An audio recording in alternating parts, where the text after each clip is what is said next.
Good morning everyone, welcome to all in next fame. मैं राकेश चौहान आज आपको कराने वाला हूं एलटी ग्रेड और जीआईसी का सेट नंबर 7। यहां आपको प्रोवाइड होते हैं 20 क्वेश्चन। एक क्वेश्चन मैं आपसे पूछता हूं जिसका आंसर आपने कमेंट बॉक्स में कमेंट करना होता है। ये सभी क्वेश्चन आपके प्रीवियस ईयर बेस्ड क्वेश्चन है, तो आप इन सभी क्वेश्चनों के डेली बेसिस पे रिविजन कीजिए, इनके नोट्स बनाइए और ये सभी क्वेश्चन आपके एग्जाम में पेनासिया का काम करेंगे। आप अदर कंपटीशन एग्जाम भी देंगे तो वहां भी आपके लिए बहुत ही ज्यादा यूजफुल होंगे ये सभी क्वेश्चन। तो गाइस स्टार्ट करते हैं आज के क्वेश्चंस की सीरीज को। अगर आप चैनल पर नए हैं तो चैनल को सब्सक्राइब कर लीजिए जिससे आपको नेक्स्ट वीडियो की नोटिफिकेशन मिलती रहे। भारतीय नोट रुपए 2000 पर कौन सा रूपांकन है? राइट आंसर मंगलयान है। 2000 के नोट पर मंगलयान का चित्र बना हुआ है। वहीं यदि हम बात करें 500 के नोट पर किसका चित्र बना है, तो 500 के नोट पे बना है चित्र रेड फोर्ट का 500 के नोट पे। 200 के नोट पे बना है सांची का स्तूप जो कि एमपी में है। वहीं 100 रुपए के नोट पर किसका बना है, तो रानी की वाव है 100 रुपए पे। 50 रुपए पे हम बात करें तो 50 पे बना है हम्पी। वहीं 20 रुपए के नोट पर बना हुआ है आपका एलोरा की गुफाएं। वहीं 10 रुपए पे बना हुआ है कोणार्क का सूर्य मंदिर। तो इस क्वेश्चन से हमें इतनी जानकारियां मिल जाती हैं। नेक्स्ट क्वेश्चन है, टोक्यो ओलंपिक 2020 में भारत के लिए किस खिलाड़ी ने गोल्ड मेडल जीता था? राइट आंसर नीरज चोपड़ा ने इंडिया के लिए गोल्ड मेडल जीता था जैवलिन थ्रो में। यह भी क्वेश्चन आता है कि नीरज चोपड़ा किस खेल से संबंधित है, तो राइट आंसर क्या होगा? जैवलिन थ्रो यानी कि भाला फेंकने से संबंधित है Neeraj Chopra. Next question, Iraq का प्राचीन नाम क्या है? इराक का प्राचीन नाम है मेसोपोटामिया। मेसोपोटामिया किसका नाम था? इराक का प्राचीन नाम। और ये एक सभ्यता भी थी, मेसोपोटामिया सभ्यता भी थी, और ये उस टाइम थी जब क्या था, इंडस वैली सिविलाइजेशन यानी कि सिंधु घाटी सभ्यता के समकालीन सभ्यता है मेसोपोटामियन सभ्यता। उसी टाइम चाइनीज सिविलाइजेशन भी थी और इजिप्ट की सभ्यता भी थी। इजिप्ट की सभ्यता, इंडस वैली सिविलाइजेशन, मेसोपोटामियन सभ्यता और चाइनीज सभ्यता, सभी सभ्यताएं समकालीन सभ्यता हैं। ये इंपॉर्टेंट क्वेश्चन है आपके लिए। और मेसोपोटामिया की जो सभ्यता थी वो कौन सी नदी के बीच थी, तो ये टिग्रिस और यूफ्रेटस नदी के किनारे थी। इराक की सभ्यता मेसोपोटामिया और मेसोपोटामिया की सभ्यता टिग्रिस एंड यूफ्रेटस नदी के किनारे बसी थी। ये आपके लिए इंपॉर्टेंट क्वेश्चन है। वहीं कंटेम्प्रेरी सभ्यता मैंने आपको बता दिया। पहिए की सबसे पहली खोज कहाँ हुई थी, तो वो हुई थी मेसोपोटामिया की सभ्यता में, यानी कि इराक में पहले की सभ्यता जो थी मेसोपोटामिया सभ्यता, वहीं पर पहिए की खोज हुई थी। वहीं इजिप्टियन सभ्यता की हम बात करें तो वो किस नदी के किनारे विकसित हुई थी, तो नील रिवर के किनारे विकसित हुई थी जो कि दुनिया की सबसे लंबी नदी है। वहीं चाइनीज सिविलाइजेशन हांगहो रिवर के किनारे विकसित हुई और सिंधु घाटी सभ्यता सिंधु नदी के किनारे विकसित होती है। इस क्वेश्चन से हमें इतनी जानकारियां मिल जाती हैं। नेक्स्ट क्वेश्चन है, भारतीय मानक समय भारत के किस राज्य से लिया गया है? मानक समय भारत के उत्तर प्रदेश राज्य से लिया गया है। भारतीय मानक समय किस राज्य से लिया गया? भारत के उत्तर प्रदेश राज्य से लिया गया है। और ये उत्तर प्रदेश के मिर्जापुर से, कहां से लिया गया? मिर्जापुर। अब मिर्जापुर वेब सीरीज बहुतों ने देखी होगी, तो मिर्जापुर से लिया गया। और ये कहां पर है, तो 82.5 डिग्री पूर्वी देशांतर से लिया गया है। अब ये कितना 0 डिग्री से हम बात करें, 0 डिग्री और इंडियन मीन टाइम में कितना अंतर है, तो 5.5 घंटे का अंतर है। ये भी क्वेश्चन आपके लिए इंपॉर्टेंट है कि 5.5 घंटे का अंतर है। और वहीं एक क्वेश्चन और इंपॉर्टेंट आपके लिए हो जाता है कि जो 82.5 डिग्री पूर्वी देशांतर जहां से टाइम लिया गया वो किस किस राज्यों से होकर गुजरती है, तो पहला राज्य यूपी से होकर गुजरती है। वहीं मध्य प्रदेश से यानी कि एमपी से होकर गुजरेगी, फिर छत्तीसगढ़ से गुजरेगी, उड़ीसा से गुजरेगी और आंध्र प्रदेश से। यूपी, एमपी, छत्तीसगढ़, उड़ीसा और आंध्रा, ये टोटल 5 राज्यों से होकर गुजरती है। तो इस क्वेश्चन से हमें इतनी जानकारी मिलती है कि मानक समय यूपी से और मानक जो पूर्वी देशांतर है वो कितने राज्यों से, तो 5 राज्य से, और 5 राज्य UP, MP, Chhattisgarh, Andhra, Orissa. Clear. Next question, Spain की मुंबई के नाम से किसको जाना जाता है? स्पेन की मुंबई किस को बोला जाता है, तो राइट आंसर क्या होगा? मैड्रिड को स्पेन की मुंबई कहा जाता है। नेक्स्ट क्वेश्चन है, पन्ना, पन्ना राष्ट्रीय पार्क किस राज्य में है? तो पन्ना की यदि हम बात करें तो पन्ना जो है आपका राष्ट्रीय पार्क किस राज्य में होगा? तो राइट आंसर इसका क्या होना चाहिए पन्ना का? गुजरात, महाराष्ट्र, उत्तर प्रदेश या फिर एमपी। तो राइट आंसर इसका होगा मध्य प्रदेश में है। कौन सा? आपका पन्ना राष्ट्रीय पार्क मध्य प्रदेश में है। वहीं यदि हम बात करें तो यहाँ पर कान्हा राष्ट्रीय पार्क, बांधवगढ़ राष्ट्रीय पार्क, माधव राष्ट्रीय पार्क, संजय राष्ट्रीय पार्क, सतपुड़ा और पेंच राष्ट्रीय पार्क भी यही है। तो राइट आंसर क्या हो गया इसका? मध्य प्रदेश। मध्य प्रदेश की राजधानी क्या है? भोपाल। नेक्स्ट क्वेश्चन है, एक हॉर्स पावर में कितने वाट होते हैं? तो बहुत आसान क्वेश्चन, 746 वाट होते हैं एक हॉर्स पावर में। और ये साइंस का क्वेश्चन है, आप लोगों ने साइंस में पढ़ा होगा कि एक हॉर्स पावर इक्वल टू कितना होता है? तो 746 वाट होता है एक हॉर्स पावर में। नेक्स्ट क्वेश्चन है, हरियाणा हरिकेन के नाम से किसे जाना जाता है? तो राइट आंसर कपिल देव को हरियाणा हरिकेन के नाम से जाना जाता है। आपने देखा होगा 1983 का जो हमारा वर्ल्ड कप था, उस वर्ल्ड कप में कपिल देव क्या थे? कैप्टन थे। और इन्हीं की कप्तानी में इंडिया ने क्या जीता था? फर्स्ट वर्ल्ड कप क्रिकेट का जीता था। क्लियर? नेक्स्ट क्वेश्चन है, भारत के किस राज्य में विश्व का सबसे बड़ा थोरियम भंडार है? तो भारत के किस राज्य में सबसे बड़ा थोरियम भंडार होगा? तो इसका राइट आंसर क्या होगा? केरला, कर्नाटका, आंध्रा या फिर असम। तो राइट आंसर होगा इसका केरल। केरल में सबसे ज्यादा थोरियम भंडार है। और थोरियम का और क्या होता है? मोनाजाइट। ये भी इंपॉर्टेंट क्वेश्चन है। थोरियम का और का नाम क्या है? मोनाजाइट। और केरला की कैपिटल क्या है? तिरुवनंतपुरम। केरल की कैपिटल तिरुवनंतपुरम है। ये भी इंपॉर्टेंट क्वेश्चन हो जाता है। क्लियर? तो थोरियम का और क्या है? मोनाजाइट।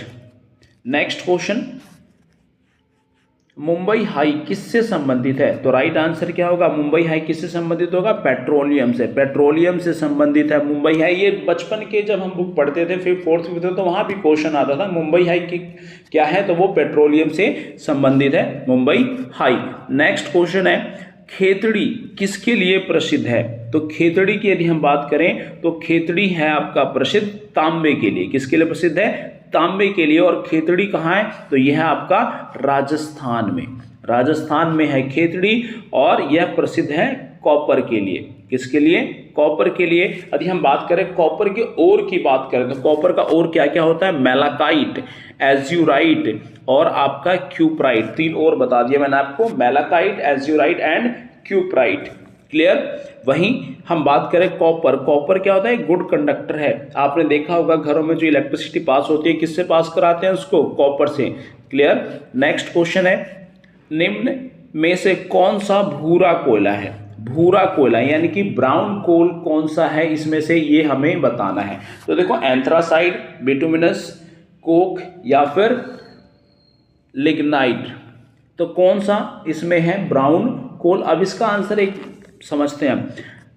कोयला जो होता है 4 प्रकार का होता है, पीट, लिग्नाइट, बिटुमिनस और एंथ्रासाइड। ये 4 तरीके का कोयला होता है। और सबसे बेस्ट कोयला कौन सा होता है हमारा?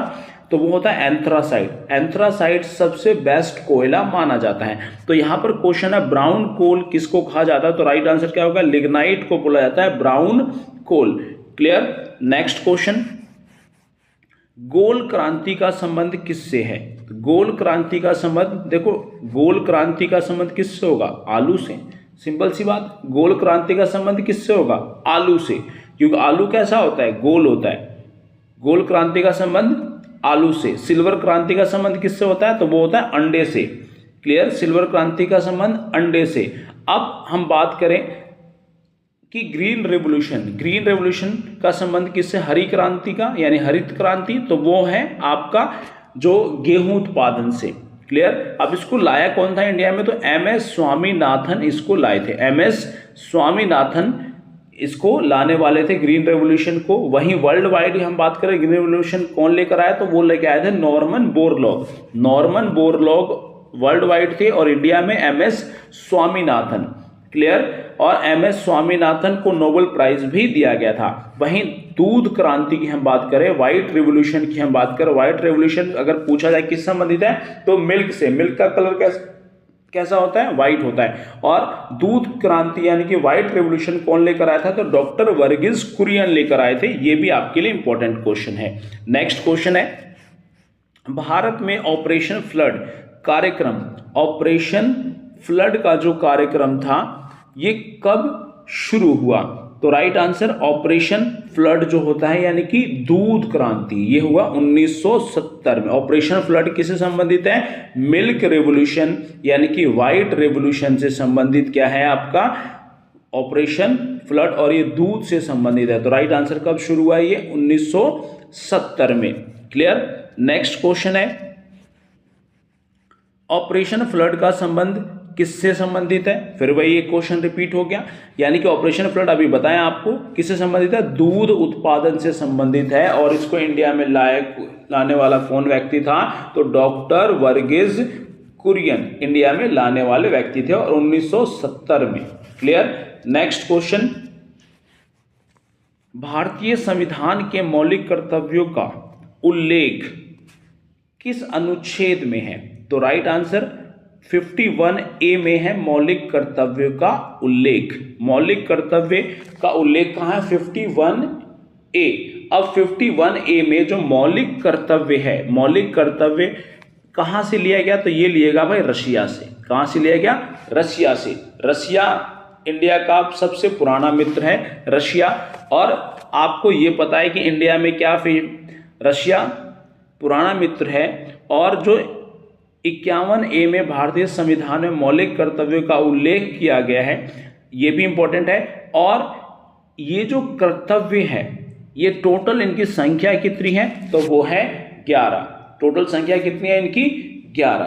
क्लियर। नेक्स्ट क्वेश्चन, बृहस्पति ग्रह का सबसे बड़ा उपग्रह कौन सा है, तो बृहस्पति का सबसे बड़ा उपग्रह मैंने आपको लास्ट 2-3 वीडियो पहले बताया था आपको कि बृहस्पति का जो उपग्रह है वो कौन सा है सबसे बड़ा उपग्रह, तो वो है गैनीमेड। गैनीमेड किसका उपग्रह है, बृहस्पति का, यानी कि जुपिटर का सबसे बड़ा उपग्रह है गैनीमेड। वहीं टाइटन किसका उपग्रह है, तो ये है शनि का। शनि का सबसे बड़ा उपग्रह कौन सा है, टाइटन। अब वहीं फोबोस एंड डीमोस किसका उपग्रह है, तो ये है मंगल के 2 उपग्रह, फोबोस एंड डीमोस, यानी कि मार्स के 2 सैटेलाइट फोबोस एंड डीमोस है। ये भी आपको याद रखना है कि क्वेश्चन कई बार पूछता है कि मार्स के सैटेलाइट कौन से, तो फोबोस एंड डीमोस।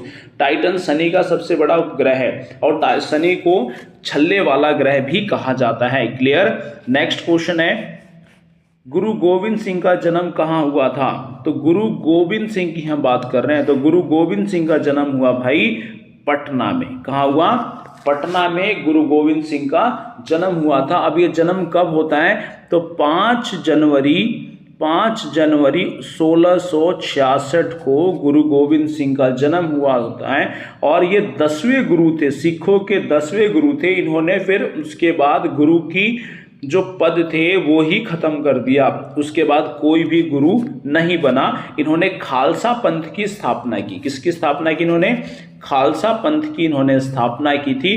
कब, 1699 में। तो ये भी क्वेश्चन आता है खालसा पंथ की स्थापना किसने की और कब की, तो गुरु गोविंद सिंह ने की। और कब की, 1699 में गुरु गोविंद सिंह ने इसकी स्थापना की थी और उन्होंने गुरु की पद्धति को ही खत्म कर दिया था। क्लियर है ये क्वेश्चन। नेक्स्ट क्वेश्चन है, देखो एक एक क्वेश्चन से कितनी जानकारी मिलती है। और आप सभी वीडियो को शेयर करो, लाइक करो, सब्सक्राइब करो, ज्यादा से ज्यादा शेयर करो भाई। बिहार राज्य का राष्ट्रीय पर्व कौन सा है, तो बिहार का राष्ट्रीय पर्व क्या है, छठ पर्व बिहार राज्य का राष्ट्रीय पर्व है। क्लियर, छठ का पर्व। वहीं बिहू कहाँ मनाया जाता है, तो यह मनाया जाता है आसाम में। बैसाखी कहाँ मनाया जाता है, पंजाब में। क्लियर। नेक्स्ट क्वेश्चन है, और ओणम कहाँ मनाया जाता है, ओणम आप इसका आंसर कमेंट बॉक्स में कमेंट करेंगे ओणम किस राज्य में मनाया जाता है। नेक्स्ट क्वेश्चन, मारिया सारापोवा का संबंध किस खेल से है, क्या है इसका राइट आंसर, आपने कमेंट बॉक्स में कमेंट करना है कि बैडमिंटन, टेनिस, शतरंज, cricket, what is the right answer of this question. आप इसका आंसर कमेंट बॉक्स में कमेंट करेंगे। नेक्स्ट क्वेश्चन है, प्रसिद्ध टेनिस खिलाड़ी रोजर फेडरर का संबंध किस देश से है, ये है आपका क्वेश्चन कि प्रसिद्ध टेनिस खिलाड़ी रोजर फेडरर का संबंध किससे है? तो राइट आंसर क्या है इसका? स्विट्जरलैंड से संबंधित है रोजर फेडरर। रोजर फेडरर का संबंध कहां से है? स्विट्जरलैंड से। तो होप गाइस कि ये सभी क्वेश्चंस की जो सीरीज है आपको पसंद आई होगी, और आप सभी अगर चैनल पर नए हैं, जो भी हमारा कैंडिडेट, तो चैनल को सब्सक्राइब कर लें, और डेफिनेटली इस बार LT GIC आप क्रैक कर पाएंगे। GK GS में 30 में से 30 नंबर लेकर आ पाएंगे, और मैं फाइनल जो मेरिट आएगी उसमें आपका नाम भी होगा guys. All the best, thank you very much.